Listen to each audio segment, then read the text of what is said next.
Minisiteri y'Uburezi Mineduc ivuga ko ishuri rikuru Ines Ruhengeri na kaminuza ya Gitwe ariyo yonyine amaze gukorerwa igenzura rya kabiri nyuma yo kugaragaza ko yakosoye ibyo irya mbere ryayasabye ngo akomorerwe porogaramu z'amasomo yafungiwe. Gusa Mineduc yatangaje ko kaminuza ya Gitwe itagomba gukomorerwa kuko itabashije gukosora ibyo yasabwe. Kaminuza ya Gitwe ifite umubare munini w'abanyeshuri bigaga igiforomo n'ubuganga barimo n'abamaze imyaka 4 bahabwa ireme ry'uburezi Mineduc ikemanga. Minisiteri y'Uburezi ivuga ko aba banyeshuri bagomba gushirirwaho gahunda yihariye nka kimwe mu by'ingenzi isabwa kugira ngo bazibe icyuho cy'imyaka bamaze bahabwa uburezi bucagase. Programme ya medicine bigisha ifata imyaka 6 kandi abambere bageze mu wa 4. Ese uwo muntu waciye umwaka wa mbere wa kabiri wa gatatu akabageze mu wa 4 ibyo byiza bitaramugezeho ni iki? Nkuko Idia bivuze mu by'ukuri ikintu twasabye ASPG nuko yashyiraho catch up ikintu mbese kimeze nka gahunda yihutirwa yo kugira ngo hafashwe abo bantu bose baciye muri iyo myaka 4 yose. Iyo gahunda bakayishyiraho tukayemeranyaho, noneho nimwe muri condition yo kugira ngo bafungurirwe. Ibyo rero bashatse babitangira ku buryo bwihuse, uburyo twifuza yuko mu baganga mu bari babonye mu bikoresho babonye abanyeshuri batungukiyemo, ni ngombwa yuko nabo abarimo bishyuye school fees bakabagezaho bageze hagira icyo babonaho. Naho ubundi icyo gihe twaba tuvuze ngo twaba twaracishije mu cyogo, kandi ntabwo ushobora kuba umuganga utarize ibigomba kwigwa byose. Nubwo kaminuza ya Gitwe hari byashoboye nko gushyiraho laboratoire ya anatomy, ngo haracyari ibibazo bishingiye ku mubare n'ubushobozi by'abakozi.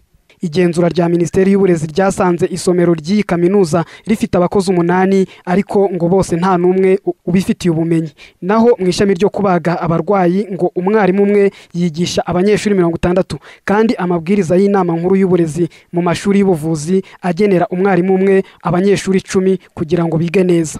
Minisiteri y'Uburezi isaba kaminuza ya Gitwe kumara imyaka 2 itakira abanyeshuri bashya kuko ngo ifite abayirenze mu bushobozi. Ikayisaba kandi gukoresha abarimu nibura bafite amasezerano y'akazi y'imyaka 5 no guhindura uburyo iyi kaminuza iyobowemo. Icyakora ubuyobozi bwa kaminuza ya Gitwe busa n'ubwanyuzwe n'ibyavuye muri iri genzura.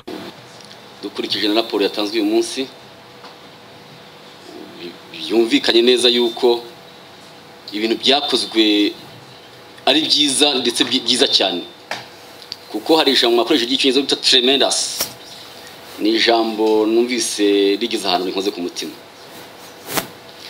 Ikindi kandi mukavuga muti turengera abanyeshuri kuko dukorera abanyeshuri, ababyeyi, kuko mu burezi dufatanyije kandi mu kimwe kugira ngo bigende neza, ari nacyo natwe tuba tugamije. Twishimira ko mutanga inama.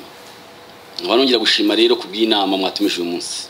Naho ishuri rikuru Ines Ruhengeri ryo ryakomorewe amashami 2 muri 5 yari yarahagaritswe, maze umuyobozi w'iri shuri rikuru Padiri Dr Fabien Hagenimana yizeza ko kuba hari ibyo bakoze kandi bigashimwa bazanagerageza gukosora ibisigaye.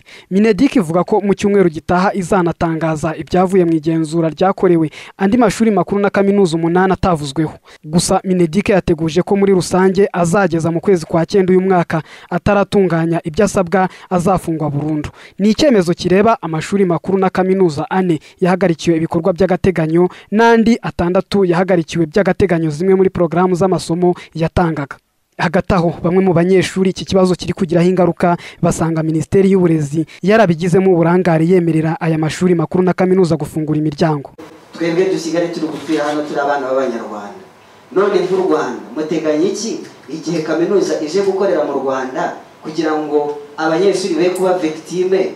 Ese wenda ntibinashoboka ko hagira n'umubare muvuga muti kaminuza nibije gukorera mu Rwanda ariyo mu mahanga, nibura habemo Abanyarwanda runaka b'abakozi bashinzwe kubikurikiranira hafi barengera inyungu z'umunyarwanda, kuko ngiye bihagarikiye ahangaha ninjye naba ntakaje. Ariko ubuhinde buragenda bubaka imihanda bwongere bugire ibiti, kandi ngiyewe amafaranga natanzemo ari kuyakoresha ibindi.